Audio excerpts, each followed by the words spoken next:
Welcome to Conversations with Life. I'm Steve Cedars, Heater Steve. I'm here with Soch and Keith. And today we're going to break down the breakdown, as Keith just said. We're gonna break down and give you the anatomy of a spiritual awakening. And I think this is an interesting topic. Once in a while, I think it's really good to take all the stuff we're talking about and get very kind of practical about it and kind of feel into, okay, what can you expect as you're on this meaning path? If you take on the meaning path, if you really start to feel like you need to make a change and shift yourself, you know, what are you going to go through? What's going to be there? And to get some idea of some of the patterns, although everybody does it with their own personal style. Everybody does it with their own personal life, right? I immediately, as soon as you said that, I was like, what can you expect? I was like, expect the unexpected. Like, it's just, right. However you think life's going to fuck you up, you're wrong. Well, it's going to be this way. Like, you know, okay, let's talk about that to begin with. I like that. Expect the unexpected, because that's exactly what life is doing. So again, consciousness is constantly leaving itself. Consciousness is constantly leaving itself so it can find itself, right? So the what you thought you were or what you thought life is not what it is, or or has been. It's different. Well, and I think right away a theme that people are going to have to address in this is what you think you need or want when you start this expansion. You're wrong. Well, yeah, because that person is dead. You're like the second you step off that path, that person's fucking dead. Yeah. Like, it just is. Yeah. And it's like everything you thought you needed is everything that dude needed, and he's dead. Like, it's just, even if you go off on a spiritual journey and then like end up right back where you were, you still died and were born again. Like, it's You're not... giving stuff away, Keith. Yikes. Sorry, this has been my life for the past year, and I happen to like, you know, I can't remember who it was, but someone mentioned this whole thing of like the way I know that there's no, like, that it's not all just coincidence is just how many coincidences have to line up at the perfect moment. You know what I mean? Yeah. And it's like, okay, all the coincidences that had to line up for me to meet my current partner at the time when my marriage was falling to pieces and I had nobody in this whole country to talk to. Yeah. And had a best friend, and that best friendship became something more after our marriages fell apart, right? But not even just that. I think about it and I'm like, okay, so my trigger for my spiritual deconstruction or journey or death was realizing that after 2 years of therapeutic CPR, my marriage was just DOA, right? That was the catalyst. Yeah. But in order to survive the death and rebirth of the spiritual journey, I couldn't have done it by myself or even with my partner. And like at that moment, I just happened to be like, I feel like editing. I haven't edited in a while, and this divorce destroyed my last podcast. I'm just going to reach out to Steve because he has some really cool, weird ideas, and that could be a fun podcast. And that leads to a 3-hour conversation at a bakery in Daybreak where I'm like, oh shit, like there's a big thing happening. And then it's been like I've had gurus the whole way through this journey. Yeah. You know, and it's like, yeah, I died, but at least I had some pretty good EMTs along the way. Like it was. Yeah. So anyway, such a good point. Like both facing the unknown and then the surprising synchronicities and guides and helpers that you're going to meet along the way. Yeah. And it's almost essential because when you start to feel, the impulse that something's got to change, really all your mind has to work with is like, holy shit, something's going to change. And then it tries to pull up stuff that like old stuff that you've already dealt with or worked with, and tries to create, okay, this is what the new me is going to look like, and you're just wrong. Yeah. I mean, let's talk identity crisis to start off if you want to talk identity crisis. Yeah. I had a question for you. How many new me's have you had on this journey? How many times have you thought, oh, this is it. This is what I was going towards, or this is who I am now. inside joke or inside experience. Do you remember the Lego Brain poem I wrote like ages ago? Yeah. You know, it sort of talks about like poem. meeting two people and your head sort of mix, and my Lego brain is like green and yours is yellow, and then when we're done I have a bit of yellow and you have a bit of green. No fucking green left. I've had so many moomies. I have no green left in my brain right now. You think it's gonna come bite you in the at butt least like teal. next week. Like the closest I have is teal. Like it's just Well, you know, the joke and the way that I say it is that life is a setup. It's just a setup.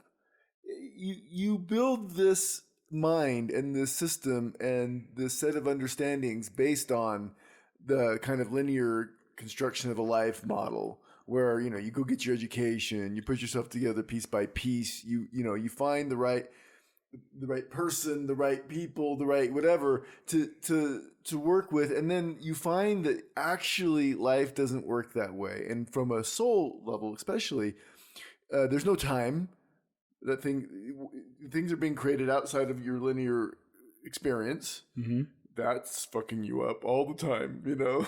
So give an example what you're talking about. Well, you know, so for instance, it might be that a particular person that you're going to meet, you know, say in Keith's experience, is having a whole bunch of experiences, and there's a connection way before you meet that person. And so, you know, if that's a big enough resonance for your soul, well, it will find a way to move you across the world. Mm-hmm. It will find a way to have you lose that job just at the right time, or something terrible that you think is horrible, that you think would be the worst thing ever. You lost all your money, or you just got really sick, Divorce. or, you know, or you got divorced, or you got all those things happening, and you think it's the worst thing ever. But from your soul's perspective, it's going, yeah, we're just moving the way that we've always been moving. Yeah. It's always been happening that way. There's no way to get out of it, really, because you're already doing it, you know. And so, but we have this idea that we put it together. We're a person. We're doing this on our terms, and you know, it's always pretend. You never are doing it on your terms. You're always doing it in the collective soul perspective. You know, everybody's doing this together. But like at a very I think deep one level. of the like kind of graces and also like tricks of the whole thing is that, you know, the universe feeds you these carrots, because you almost, from like a psyche healthy ego place, have to have something that you like feel like you're creating an identity around in order to like move in that direction. yeah, there has to be something in it for me. And it's like, you know, this whole thing with midwifery that I thought, you know, I've had that on my radar for 15 years. I never thought this was really going to happen, and now it's happening, and it's happening so easily. And oh my God, I'm going to be granny midwife that's like doing this for my whole life. And when you were talking about like meeting just the right people, you know, there was this moment in time where like the month that my, you know, sexual awakening happened and I started accidentally doing sexual healing, two of my students in my birth clinic that I was training, one of them was a queer sex educator from Wisconsin, and the other one was a pagan priestess.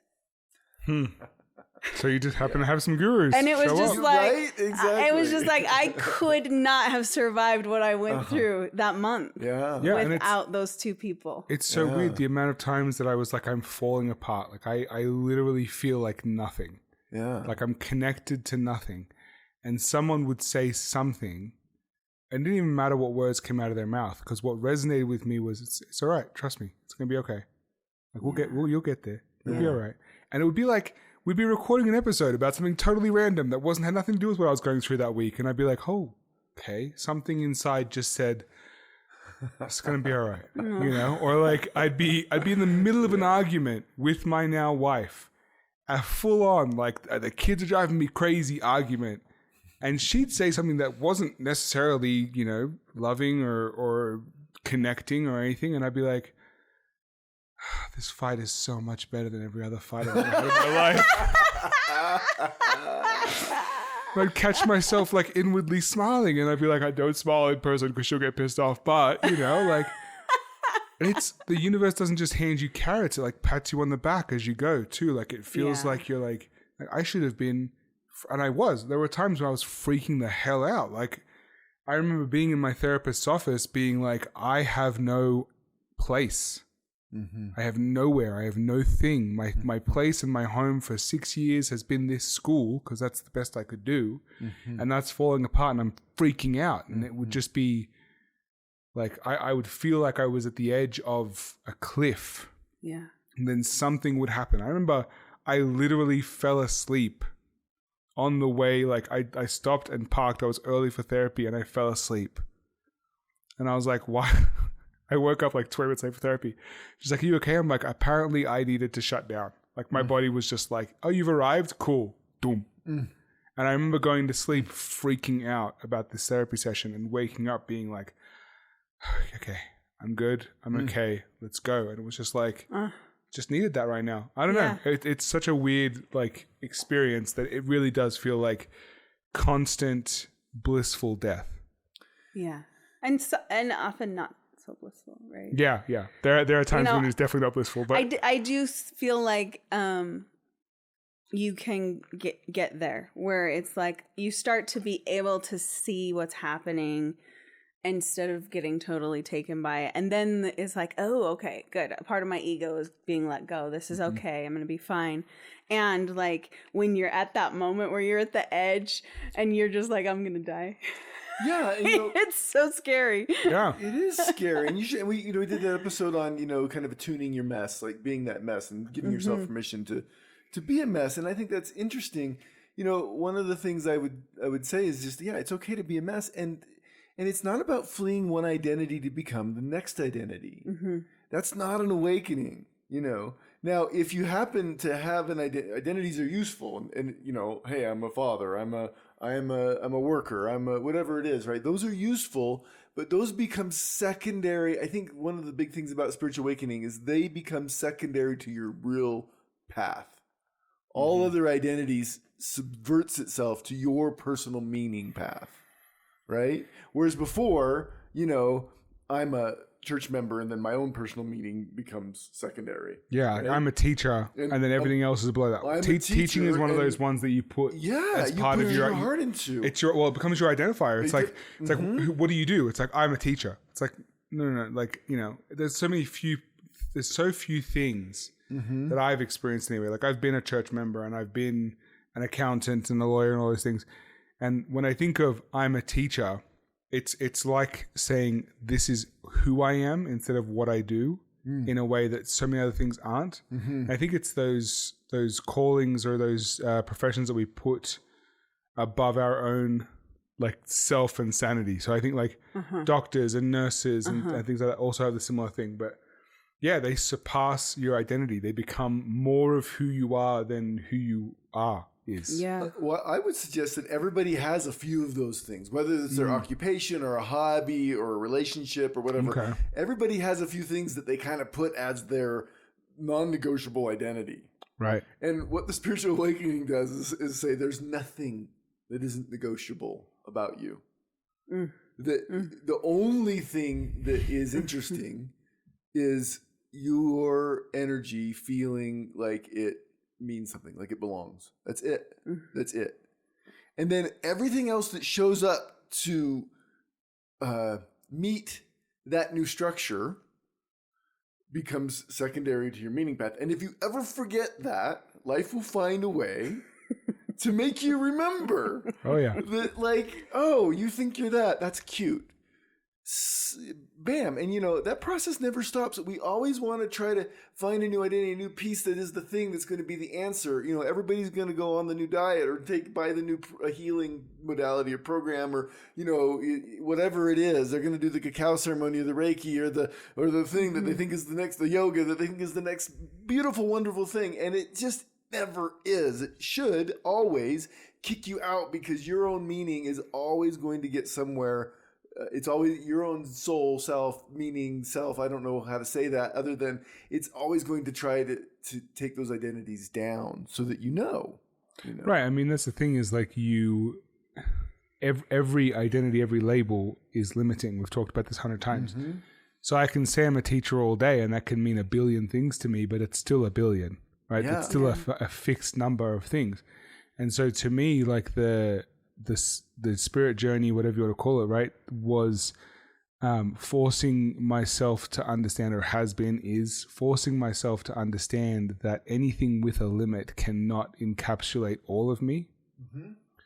And if I try, it's just going to hurt until I, like, not all the time, but eventually it will hurt until I break into a new container, right? Mm-hmm. Like teacher gets constricting until you break out of it into something else. Right. You know? And the cool thing about that is, I think, especially if you're able to do that with some attunement and grace and self-love, is you don't ever lose the teacher. Yeah. It just becomes some, an energy you can inhabit and use instead of your identity. Yeah. I mean, it becomes a part of who I am instead of all of who I am, or even the it's almost like the clothing you wear, you know, like it's the outside of who you are. And it's like, no, teaching is in my heart, it's in my soul, but it is not me. And it's weird because I don't know if everyone's is like this, but for me, when that happened, it wasn't a realization I could articulate. It just kind of felt like I was like floating, like I was just not inhabiting a space. And it, like, physically, I still walked around on planet Earth and I still wore clothes, right? And I was still a teacher, but something inside of me felt like I didn't inhabit anything. I didn't belong anywhere. And that was the biggest shock to the system, was being like, I have no place. And for me personally, that coupled with the fact that, you know, I live in a foreign country and I had literally no friends who weren't my wife's family members, and the whole family kicked me to the curb, right? Happening, the realization that I have no place happening at the same time where I literally had to find a new place and had no place, was intense and a death. And it was like almost unsurvivable. If I had not had, I mean, I'm sure someone somewhere would have handed me a lifeline, if not for the people who did. But it just, yeah, like even now it's so intense to think about just the amount of times I spent just sitting thinking about not having anyone or anywhere to go, you know? Yeah. And even to find myself, like to just be like, where can I turn to see me? And I would turn to the places I used to turn, like work, and be like, I'm not here. It's not me. Yeah. It was bizarre. And it was funny at the end of that right? At the end of that phase of that, to be sitting in the car outside this very house and being like, literally nothing in my life is the same as it was when I started this. Like it's a new job, it's a new relationship. And we're talking it's a like 1 everything. to 2 year period. Yeah. 1 year, 1.5 years, I think it was. And I'm literally out there. I'm like, my job is different, my family's different, my friends are different, my car is different, my everything, literally my kids are different. Now I have fucking 6 of them. Like everything is different, you know? And like, being like, I remember because we had just recorded an episode, I think it was about attunement. And I was just like, I need to sit with this and be like, this isn't a punishment. Like, this is a blessing. There's something about this is exactly what I need right now. And sitting there thinking about it and just turning to my wife and being like, I don't recognize anything. If I turn around, I just look at, I see nothing familiar anymore, which I don't know if you guys know much about culture shock, but that's where culture shock comes from. When nothing around you is familiar. That's why people are like, oh, how do you have culture shock going to America? I'm like, where the hell's my family street, dude? Like everything is different. You know, it's still a thing. And so anyway, spiritual awakening is the closest thing I can relate it to is moving to a new country. Yeah, I love that analogy. I think that's really helpful. Yeah. Because it's scary to feel lost like that, and recognizing that. I think one of the things I'm hoping that people will gain from this particular episode is being able to find themselves in those moments where they're at that edge and they're like, okay, is today the day I'm checking myself into the loony bin? Yeah. And then going like, oh, actually, I think I heard somebody talk about this moment. Like, here I am. It's nothing's familiar. I'm lost, a stranger in a strange land. And it's like, oh yeah, Keith talked about that. Yeah, and it's okay. I can hang on. It's okay. You know, like some of my best memories are first coming to America or backpacking through Europe or, being a strange person in a strange land is fucking awesome. Like, it's terrifying and it's weird and it's uncomfortable, but it is by far some of the best experiences you can have. So it's like, yeah, if you're out there and you're going through the spiritual awakening, you're like, oh, I really resonate with that. Good. It's okay. Like, things are going to be all right. You know, one thing that came across while you were talking is that, you know, one of the things you learn, and this is a very painful moment, is that you are utterly alone. I knew you were going to say that. The second you're like, it's a very painful moment, I was like, I'm alone. There's nobody that can experience this for you. No. That's an empowering thing too, because you're also absolutely yourself. Nobody gets to say who you are. But the alone part of that, where you realize, oh, this is just me. Right? Mm-hmm. Well, then the next realization about that is, in your aloneness, you are never, ever, ever left alone. There are other people who you're already connected to. And if you move forward, those people will move with you. Right? Mm-hmm. And that's not a linear expression. It's just as you're ready for whatever you're doing in your space, and there's no hurry on this. That's another thing with the spiritual journey. There's no hurry. Life is doing it already, right? Well, time doesn't exist, so what are you hurrying for? Feel free to stay. There was a time, after the separation, after everything went down for me, and I was living in my parents' basement, where I just decided to do nothing. I basically slept until 2 every day. I did nothing for a month. Not a damn thing.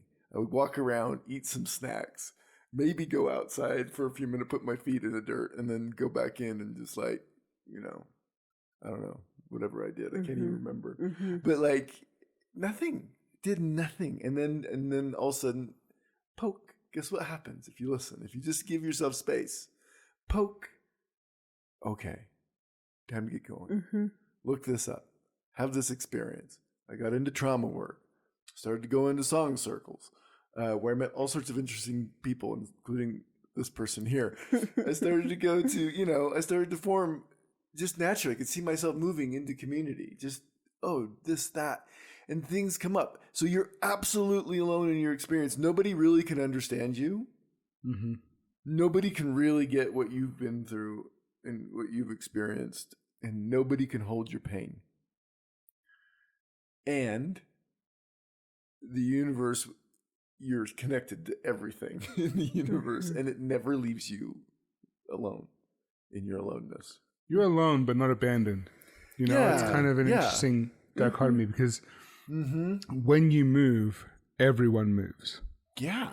And it's a thing that takes time to realize. Like, you hope you influence people, right? I mean, it's kind of a vain hope, I guess, right? But when you're in this thing that you're talking about, and I remember I literally fucked off to Australia for a month and just abandoned all of it. And it was funny because my ex-wife came with me with our kids, but still I was on vacation. I was like, I don't give a shit. I'm like, I remember we got the divorce decree at the airport in Salt Lake City on our way out of the country. And I was like, this could not be fated better, right? But I checked out completely. But it's interesting because as you move, people move. And that doesn't mean necessarily that they move with you. Right. Yeah, I would take a step and they would all take a step in a different direction. Yeah. And for a while that was devastating, and I wanted to step backwards to bring them back in again. And then realize those people that were stepping away because that's how our paths went. Yeah. And stepping back wasn't going to make them come back. And it was just a really interesting thing, because it's almost like you're in the middle of blackness and you've got all these people around you. You take a step in a direction and you hope people walk with you, right, in life. And sometimes, and especially during times of the spiritual awakening stuff, you take a step into the black and everyone takes a step in the opposite direction. And for a while, it's really, really scary, because you're just stepping into the black and step and step.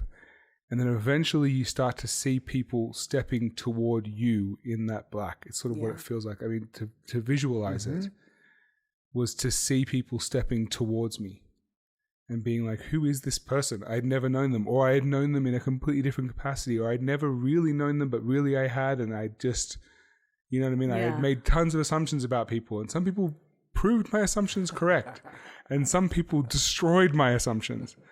But it's what it felt like. It felt like walking into a whole new community, and sometimes with the same people, but more often than not with new ones. Yeah, so there's this Death Lodge thing. I think that's kind of what we're describing, and you guys each took a month.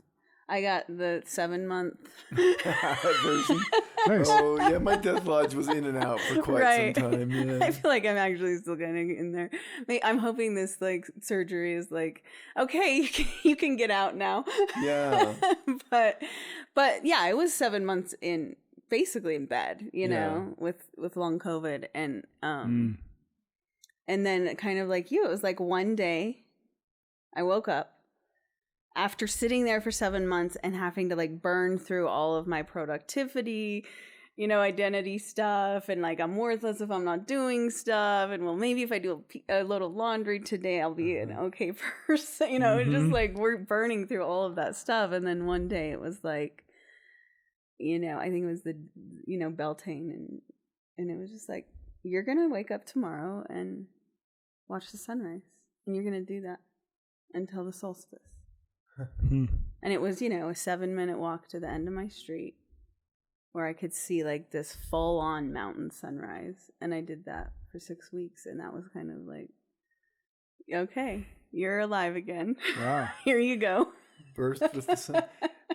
It's beautiful. The Death Lodge, by the way, I think it's worth noting, Bill Plotkin in his book, Nature and Human Soul, I think, he talks about how some of the cultures who had what he calls an eco or soul-centered view of life, and that's the way that they viewed human development, rather than the egocentric one that we have that we're built around. They have people have 2 adulthoods. So they have the first adulthood they make, and it's kind of their bad pancake. You know, they get an idea of who they are, and I can see my life as a bad pancake. Yeah, you know, they start that around the time they get mature, sexual maturity, to about 20 something, usually something like that. You know, there's no need on that, just kind of like that. Sure. And then at some point they realize, oh, this isn't me, and then they move into their second adulthood, in which they get to see all the mistakes they've made, see all the things they've experienced, and then it's really hard. So they actually have a place. There they go. Death Lodge. That is their Death Lodge. It is the Death Lodge, and they go there and they just die emotionally. You know, they let things go that they've experienced, and this is just kind of a form. It's kind of an understood thing that was built into some cultures. Some form of that is fairly common. So what happens if like your Death Lodge is interrupted? Because for me, my return plane ticket arrived, and I got back, and I got into a relationship and all the things, right? And I can say like there were steps I took, and there were times where I was pushed, and then there were times that I was pulled, and then there were times that I was prompted, and you know, and I think about it, and I'm like, I'm not done dying. Like in this moment, I'm not done dying. I have had so many moments where I've had to be like, okay, let that thing die. And they're new things. They're new things since the spiritual awakening. They're like, okay, I am now a stepdad to 6 kids, or to 4 kids and 2 none, right? And I've never been a dad to teenagers before. And that was like a thing I kept saying whenever things got hard. I've never done this before. I was 4 and 7. That's what I knew. And then that had to die recently. And it's like... Death Lodge isn't linear. It's not linear.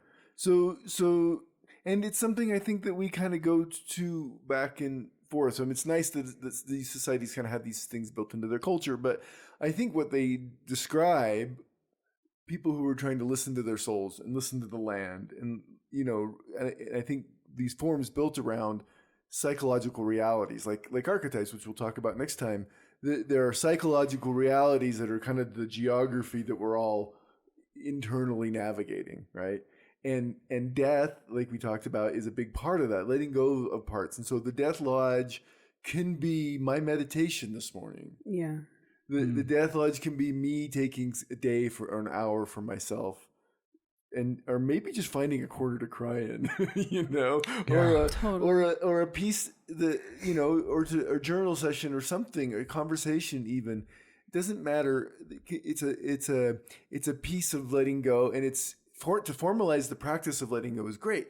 But in a way, we're doing this every minute. We're letting go and we're letting in, right? If I'm resisting this minute, I want this minute to last, It's a super blissful minute. Or if I'm resisting this minute because I want it to end because it's super painful, right? Yeah. Either way, I'm not really with it, The letting things pass, the releasing our resistance or our grasping in some way is that space, it feels like to me. The image that came up when you asked that question, Keith, was a tree going into autumn. And there's this really like vibrant, intense death process. It's quite beautiful and colorful, and then a letting go. But like the next spring, when the sap starts running, those leaves are still there. Like they're still on the ground in their process of becoming soil and nourishment for the tree. And so I think one of my challenges in general is going into Death Lodge for me is such a sweet relief, because I tend to be like hyper vigilant, hyper productive, really aware of everybody else's needs. So I feel like I almost created a pattern of sickness in my life so that I could have these moments of rest, right? And I always find myself grieving the coming out of the Death Lodge. And like you're saying, like, what if it ends before you're ready, And it's like, you're never going to really quite be ready, but also like it's this continual process of you can get addicted to that side of things. Some people are super achievers and some people are like super resistors, and it can feel really good one way or another to be in that place. And we find a way, and life tends to find a way to help us balance these things out. Yeah. And I think, creating containers, when you start to feel that energy, like what I've had to learn to do is like, okay, instead of creating sickness in my body that kind of gives me this out from society, I want to just say, okay, I'm going to take a day, or I'm going to go do, a mushroom journey or something that really gives me that cocoon or that wall of separation from everyday life. And that has, guided me in a healthier direction, because I'm doing it intentionally instead of just like, letting it take over my body and make me sick or whatever. Okay. Yeah, I think one of the things that makes me almost excited to go into that Death Lodge, I guess is the term we're using, is the self-actualization, the self-realization that can happen on the way out of that. So I'm usually like, can I just die already so that I can then be born again? Like, I'm just like, please, like, I don't like the death moment, because for me, I get like super unproductive and I get kind of down, and it's always a loss and I'm always grieving it. And then I look back later and I'm like, fuck, I'm glad that thing's gone. Like, And I remember in the beginning of this and being in my little apartment with you guys, talking about how pre-religious me had, pieces that made me who I was, and religious me had pieces that made me who I was. And then I was in the now, right? And so I remember deliberately taking stock of the things I had to repress to fit into this society and that structure, and the things that I gained from that, like, I gained some temperance and some patience and things like that, right?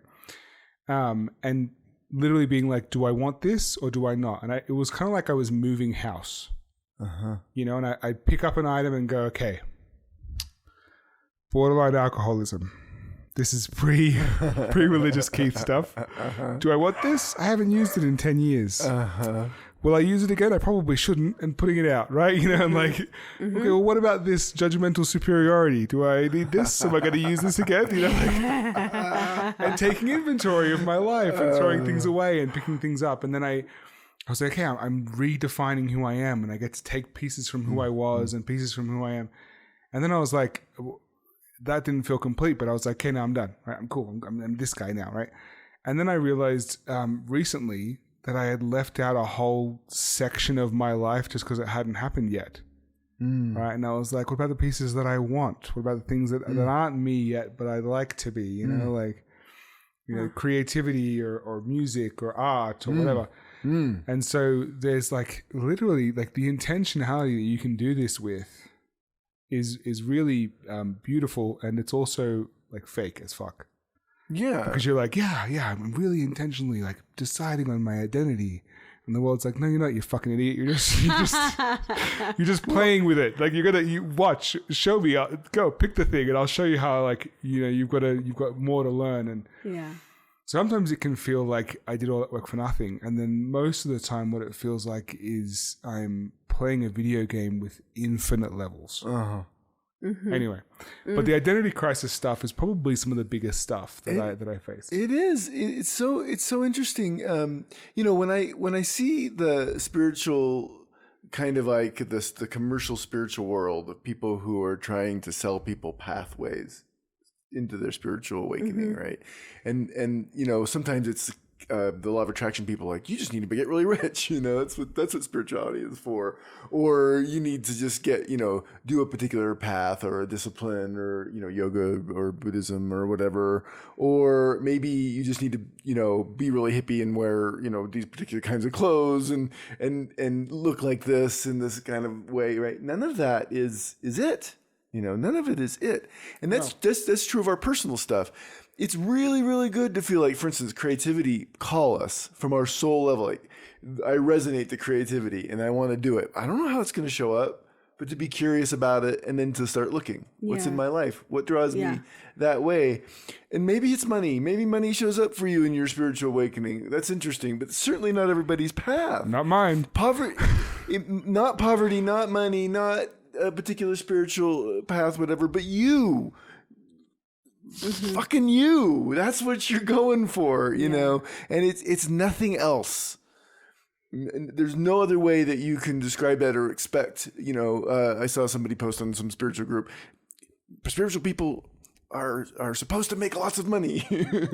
It's your duty as a person who's conscious to make a bunch of money. And I'm just like, fuck off, Now, I happen to think that's fine for me. I want to make some money, but I don't think that's necessary. If it doesn't happen or didn't happen, fine, whatever.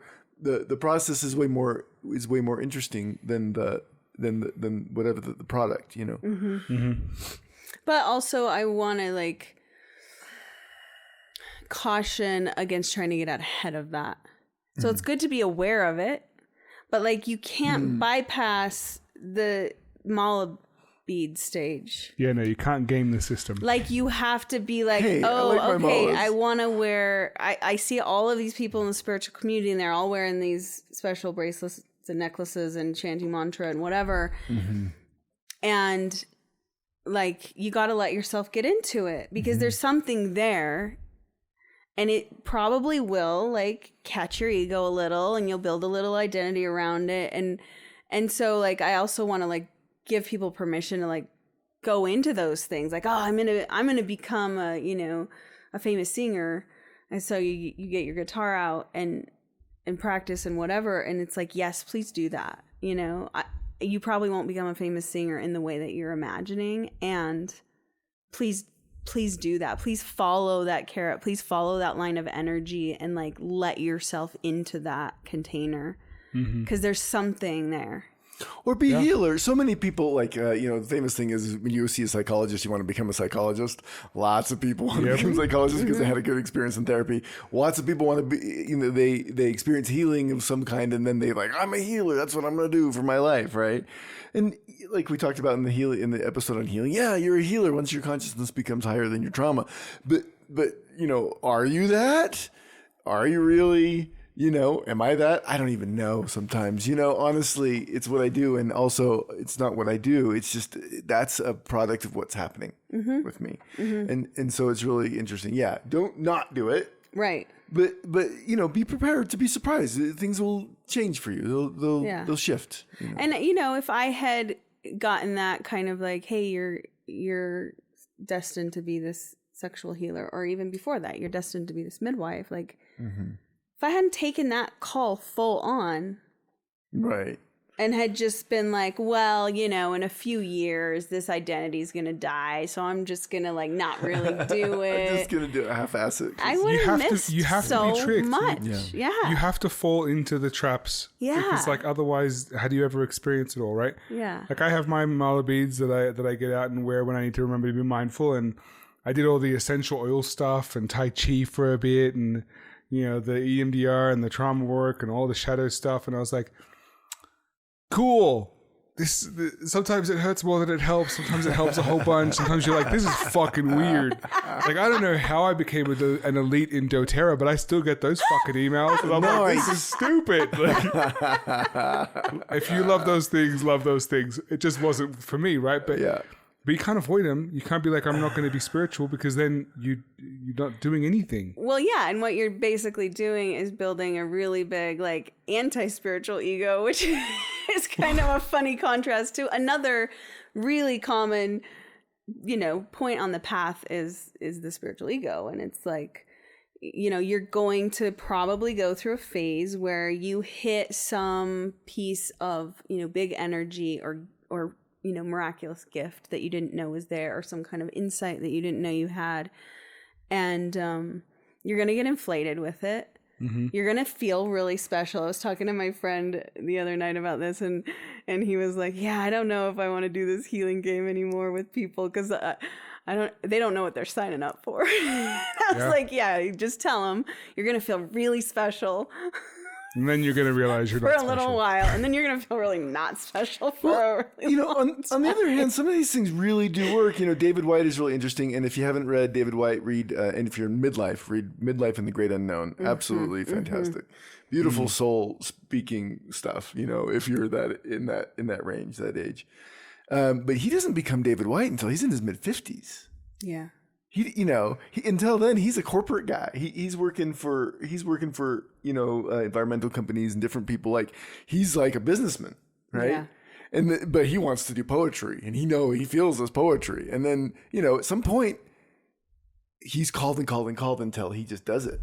It's not anything he set out to be like, well, I'm going to be a poet. He just, when he had his awakening, his whole process led him to that point where he's David frickin' White and soul poet extraordinaire. I mean, I think he's speaking the spiritual experience like nobody else right now. I don't think there's a better poet right now speaking that experience better in that form, for me anyway. Yeah. And man, that's beautiful to think about, It's beautiful to think about. But there's no timeline. There's no place. I get awful confused sometimes and get a little bound up and wound up in myself. And it's just like, whoa, relax, relax. This is all happening at its own scale with its own thing, things, all the things are coming as they come. Don't worry about timeline. Just do what's in front of you. Really, I think the do what's in front of you line, mantra, or whatever, is really a good thing to remember. If you can't do anything else, if you don't know what to do what's in front of you. Do your job. My spiritual awakening took me out of teaching. In the middle of it, I was in the shower one day and I'm like, holy shit, I'm done. I mean, it hit me like a ton of bricks. It was like, you will not teach past this year. And then when I told them I wasn't coming. When I tried to stop, when I tried to come back the next year, I got fired. There you go. Not because I tried to fucking told you. Just because, the soul is like, hey, you're done. Well, it's interesting because what Sosha's saying with this identity will go away in a couple of years, so I just won't worry about it. If you do that with everything, then the thing that you're supposed to do is also going to be something that you think is going to go away in a couple of years, right? And then you're just going to miss it. Yes. It's that's fucking stupid. You have to be willing to fall into the trap. Yeah. It's like anything.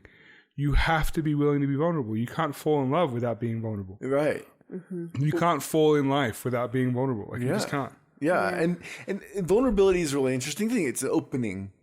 I'm opening to these things. I choose to open to this experience. Yeah. And opening, part of that is dedication, commitment. Getting into it. Really working at it. And that's always been interesting. Mm-hmm.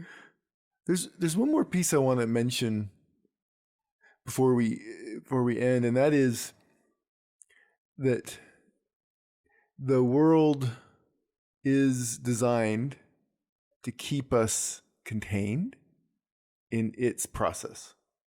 So for instance, Plotkin mentions this with therapists. He's a therapist. He's a psychologist, and has interesting shamanic teaching and practice in Soulcraft. Great book. And he was talking about the kind of therapy that's supposed to make somebody normal. It's supposed to keep them in their job. Help you function in Stay normal at home society. Yeah. and stay in the society, and how toxic it is. So one of the things you can expect in a spiritual awakening is everything around you will try to keep you in the box while the box is collapsing around you. While you are moving out of it, it's trying to keep you in. So I don't speak against therapy. I think therapy is wonderful for a lot of people. But there's a time where that's not so helpful. There's this contrast. There's these good things. For instance, teaching mindfulness in school. I taught a mindfulness class in school for a long time. For 5 years, I guess. And one of the problems with teaching mindfulness in school is that school admin want those things in their school so the kids will do mindfulness and be calmer, and their problem fit in the box better. Yeah, so they'll fit in the box better. They'll be better little students. Better little students, because won't they be more calm, and the discipline issues will go down. Well, that's horrible. That's horrible. I wanted to teach meditation because maybe these kids would start coming out of themselves, and they would be a problem in the right way. And it does make you calmer, and it does make your day better to participate in meditation, perhaps as a student, or yoga, or whatever it is. But to do that in order to create an outside condition is not honoring. So there's this thing where you've got to be aware of things that are keeping you in. At the same time, we're not fighting tools that we have. Therapy is probably one of the biggest examples, I mean, but listen, a good therapist also knows when it's time for you to move out of the box, right? Like my marriage counselor was one of the people that turned to me and said, "This isn't going to work. Like, you've been trying for 2 years now. This is not going to work." She basically was like, "You're wasting your time and money," and was like, "This is not a thing." And it was when my ex-wife had an epiphany of like, "Well, I just won't need anything from you anymore." And my therapist was like, "You shouldn't be happy about that. That's okay. Like, all right." And she sort of pulled me aside and was like, "This is not a thing. You need a new therapist. You need a new situation. It's nothing." So a good therapist should hopefully be able to be like, "Hey, you don't need to be in this box. This box is not serving for you anymore." But there are so many people that we give our faith to and our trust to that aren't even as aware as that, and right. I mean, I experienced it mostly in family stuff. Divorce is a huge problem for a lot of people. And that's where I felt it, was the familial abandonment and the repercussions that come. And it's very much playing on your guilt. What about your girls? What about your kids? They're going to be devastated. What about your job? What about this? What about that?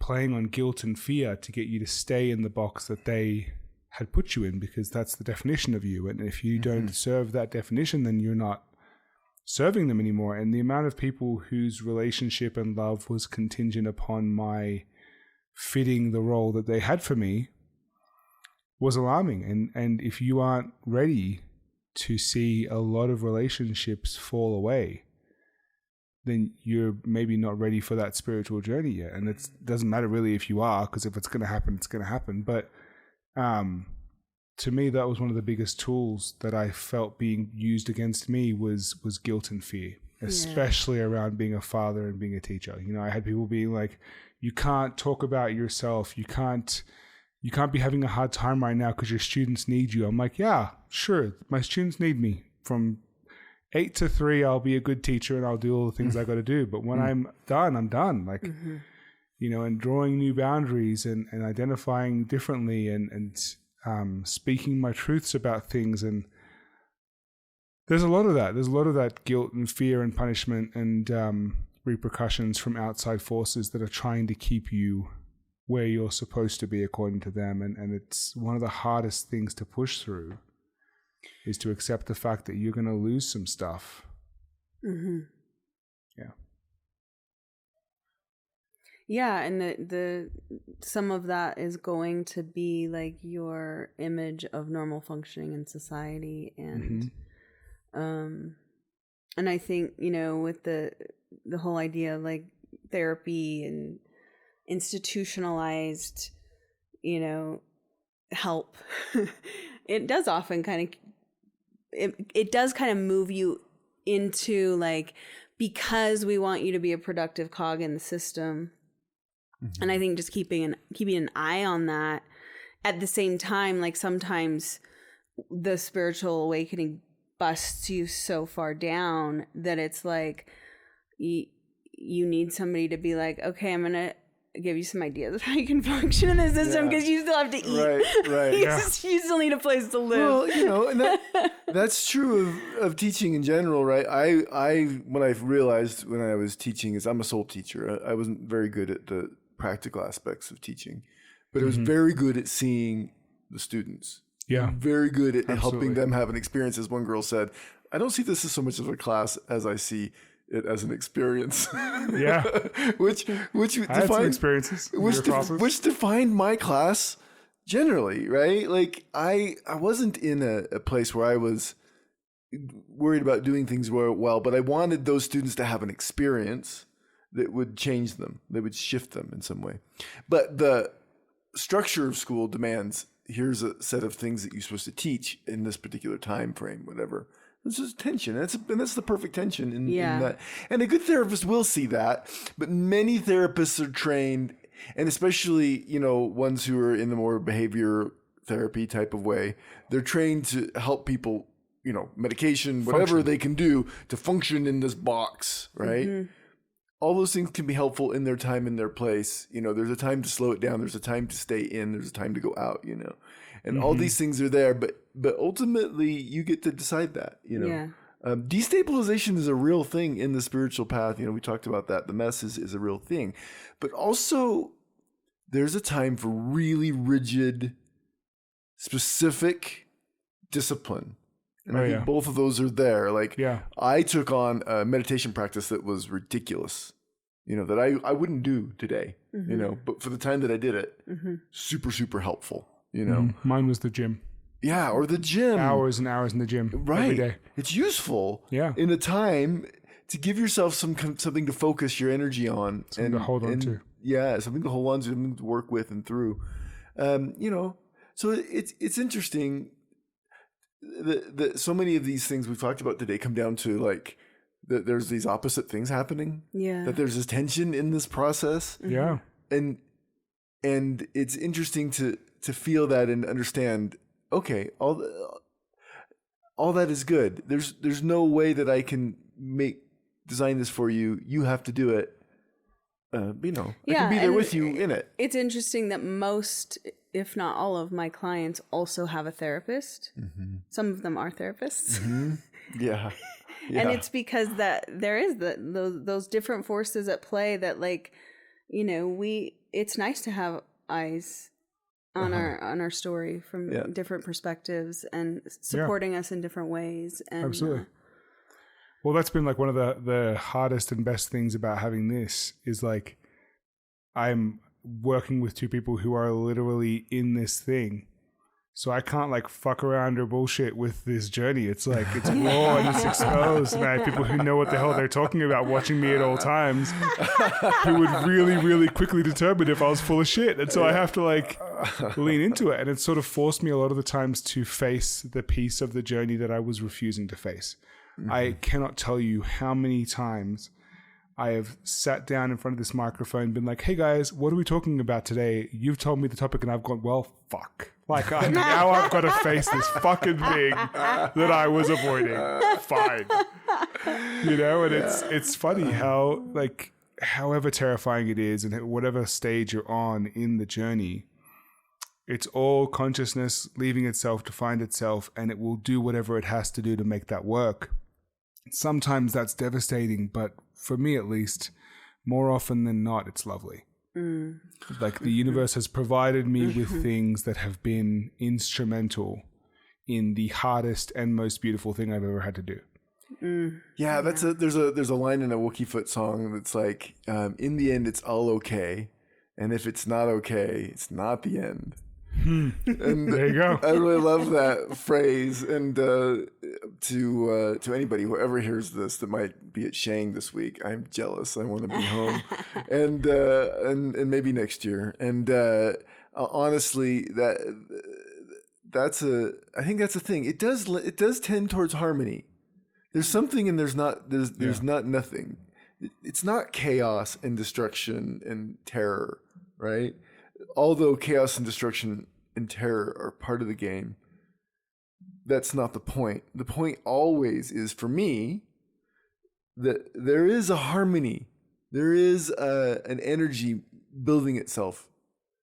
We come from so many complicated processes and histories and, cosmic forces moving to create you, and a whole genealogy of choices. This all moves to a harmony, and I feel all of mankind doing that, moving to harmony. And if we destroy ourselves in the process, that might be part of it, but ultimately that happens for a reason, and that tends to be harmony at some point more so. Yeah. I feel that in my life when I give myself to my process, when the awakening does me and I'm not trying to do it, then it does move me to beautiful experiences and places that I would never have thought. I could never have created that myself.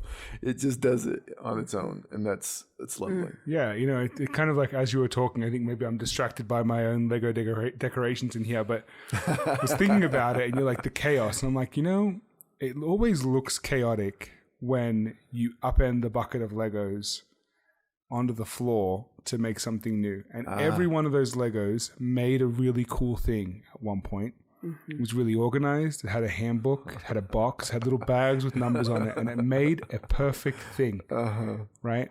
And then you fucking destroyed it and put all your Legos together and laid them out on the floor, and you made a cool freaking thing out of that pile of Legos. And that's kind of what it feels like. And the remix is always interesting. Yeah. Sure. It's like, I don't have a plan. I don't have a manual. There's no numbered bags. I'm probably missing many pieces that I need to create the self that I'm trying to build right now, but it's really looking cool. It's got like mech arms and laser guns and shit. It's going to be awesome.